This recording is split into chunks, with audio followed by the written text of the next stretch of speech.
હોય તો કઈ વસ્તુ કાપે એમ નહીં એમ આ શિવપુરાણ ની અંદર લખેલું હોય તો શિવ ને ગણપતિ ની ખબર નહોતી કે મારો પુત્ર છે અને ગણપતિ ની આપણે પૂજા કરીએ સ્થાપના કરીએ તો ગણપતિ ને નહોતી ખબર છે આ મારા પિતા એની માતા ઓળખાવે છે કોણ આદ્ય શક્તિ ઓળખાવે છે કોણ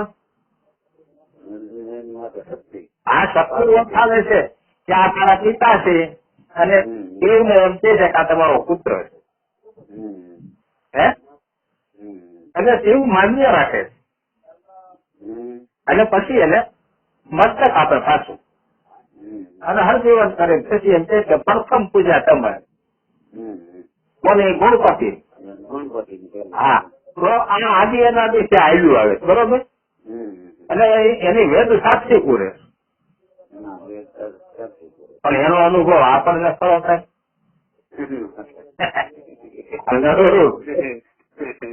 આપણે કહીએ લોકો સાંભળે વાળવા જેવું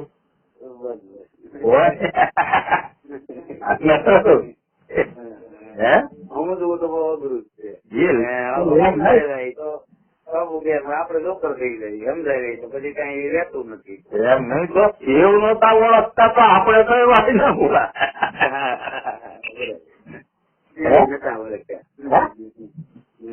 એને નહોતી ખબર કે અમારું સંતાન છે પાર્વતી ને ઓળખતા એના પિતાની ખબર નથી એમ નહીં પાર્વતી ના માતા એ ઓળખતા હતા બરાબર સમજો શક્તિ ને કઈ ઓળખતા જ હતા હા સત્ય ને સત્ય ને ઓળખતા હતા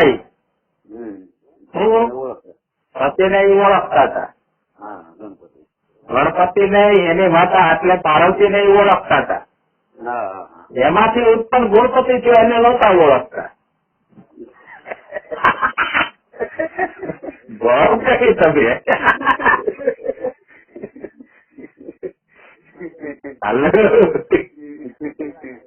કથા ભલે વાંચી હોય પણ આવો ગોપાલો છે એમાં અને માકુ અત્યારે વાંચ કથા વાંચે એ બાપ દીકરાને બતાવી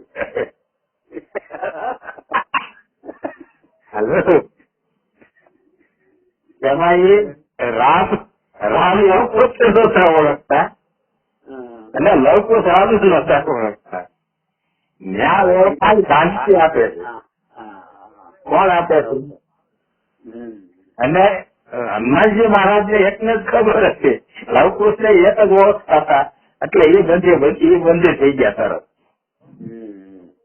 કયો મારા પ્રભુ કહે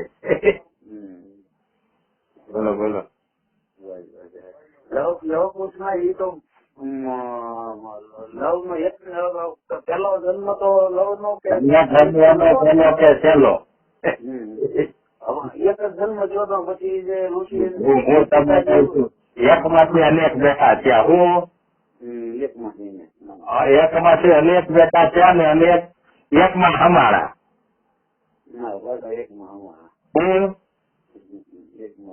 હા એકમાંથી અનેક ખડા છે અને અનેક એકમાં હમારા એકમાં જ પાછું જવાનું રહે હા નહીં સૂર્ય નહીં ચંદ્ર નહીં તારા અલક્ષ્ય ઓ ભેખ અમારા હું નહીં સૂર્ય નહીં ચંદ્ર નહીં નવલક તારા અલક્ષ્ય ઓ ભેખ અમારા નહીં શ્વાસ નહીં ઉશ્વાસ ન્યાસે વાત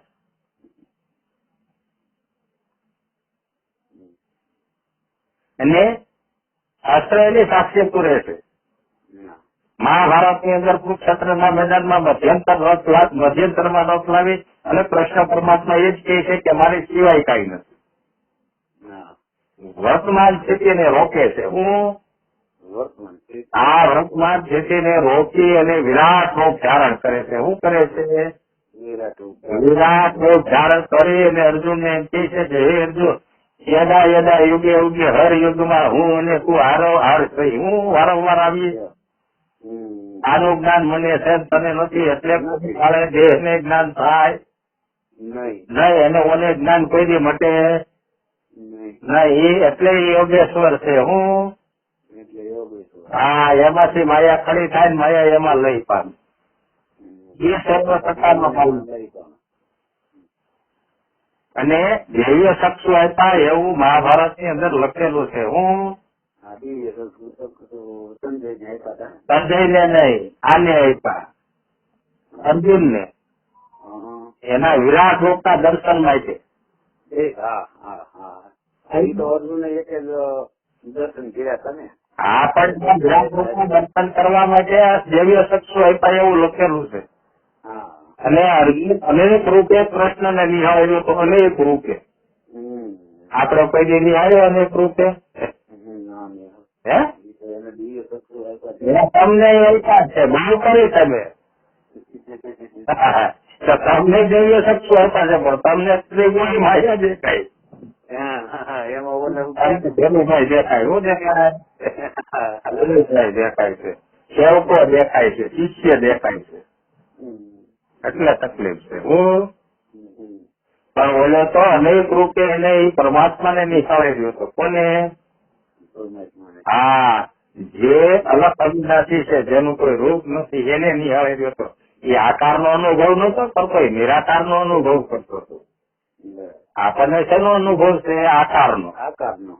આપણને નિરાકારનો કોઈ કાળે અનુભવ થતો જ નથી.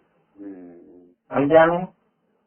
નિરાકરણનો અનુભવ થાય તો હવે નિરાકારનો અનુભવ નથી થતો. આપણે જન્મે એને જોઈ છે, મરે એને જોઈ છે. હે? આપણે જન્મી એને એમ કે ફલાણો જન્મ, દીકરો એ નહીં કી, પછી મરી જાય તેમ છે ફલાણો મરી ગયો. હે? એ નહીં કેવું મરી ગયું કે આ બે નું જ્ઞાન આપણને છે, આપણું જ્ઞાન છે. આપણે જન્મ્યા એનું જ્ઞાન છે આપણને. આપણે આપણો જન્મ થયાનું જ્ઞાન છે. આપણે વર્ષિયાનું જ્ઞાન. તો આપણને શેનું જ્ઞાન છે મારા પ્રભુ?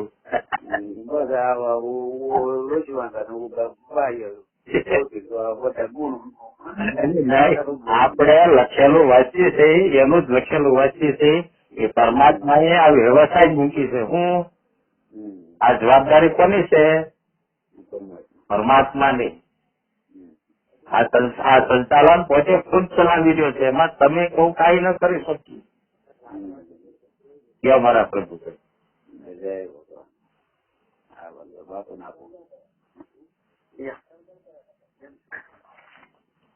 હા ભાઈ, બોલો બોલો ભાઈ.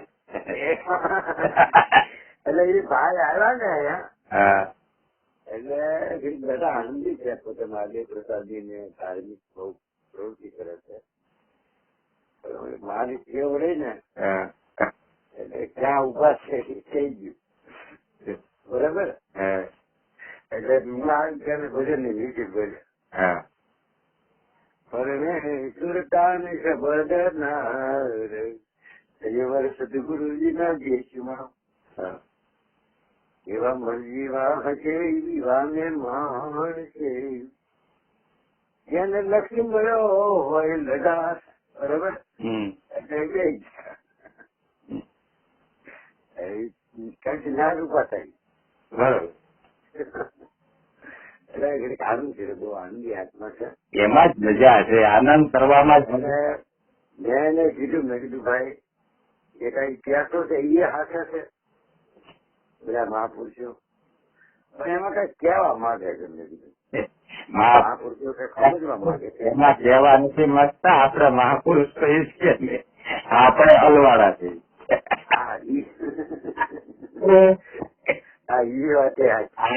આપણું ગુમર ફસાડું.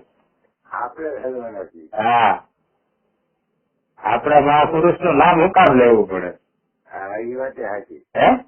આપણે હવે આ ગુમર હલવાનું છે. કોને છે? એ છે આ છે. અરે એમને કોને ઓળખે? હા, એ વાત સાચી. બીજો છે તો ઓળખે નહીં. બીજો છે જ નહીં. એટલે ભાઈને મેં કીધું, મેં કીધું આ સત્સંગ અમે ઘણી વાતો કરી ખરી. હા, પછી મેં કીધું આ પાહા આવે ને એનું કામ છે. મેં કીધું એટલે ઘડી મેં કીધું તમને ઘડી લાભ ઉઠાવું. એમ ને એટલે આ બધું વાંચો, કથા કરો, કીર્તન કરો, પણ બધા સિવાય કાંઈ કરવું નથી એમ. હા, એ તો છે જ ને. હે? હા, એક નવાઈ શું છે એ તમે અનુભવ કરો. તમે શાંત પડી જાઓ ચોથા રૂપમાં, આવ શાંત પડીને અનુભવ કરો કે મેં આજે જે કથા કરી સાંભળ્યું, આ જે ભગવાનના ગુણ ગાયા, બરોબર છે, તો મેં તો બધું સિવાય કાંઈ કર્યું નથી. તો પછી તમે બહાર એટલે કે જે તમારી આ વ્યાસ સ્વરૂપ તમે જે નિકાળી રહ્યા છો એને મિક્સ કરો એટલે એક જ આવશે. બરોબર સમજીયો. તમે કથા વાંચી અને એ વાંચતા હતા એવું જ તમે વાંચ્યું અને એમાં એ જ લખેલું છે. પછી તમે દ્રષ્ટિ કરો તો સમાજ વાંચતું જ છે. હે એમાં નવું શું કર્યું તમે?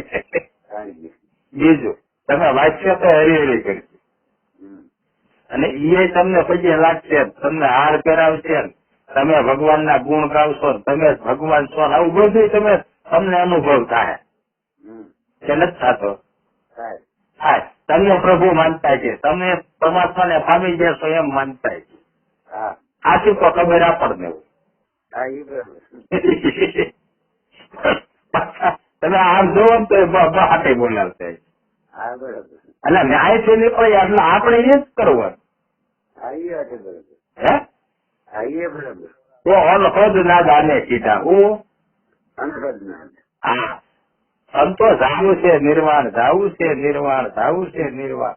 એટલે નિર્વાણ પદ જે છે એમાં ઓમ શાંતિ એ વિનાશી સ્વરૂપ છે અને એમાં જેટલો આનંદ કરો અને જેટલા એમાં મસ્ત રહ્યો એમાં મજા છે. એ નશો કઈક જુદો છે.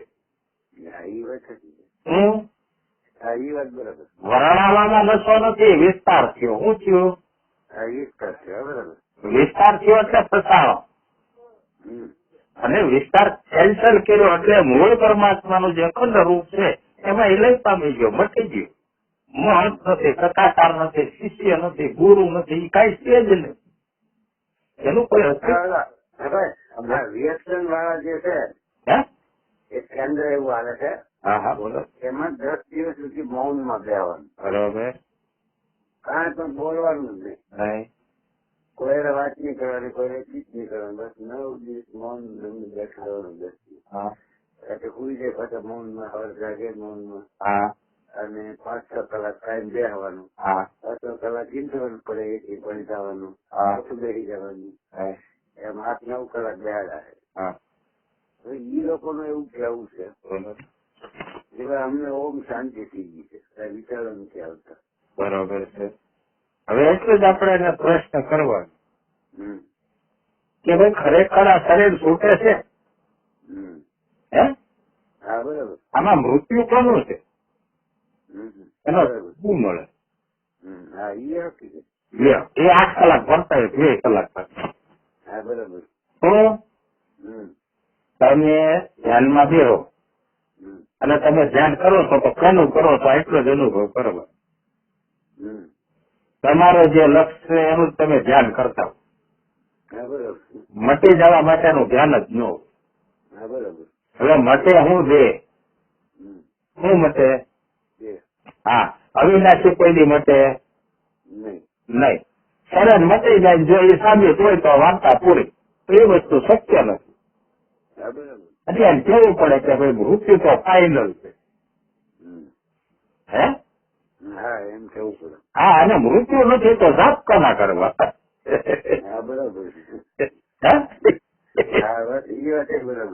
મૃત્યુ જ નથી તો જાપ કેના કરવા?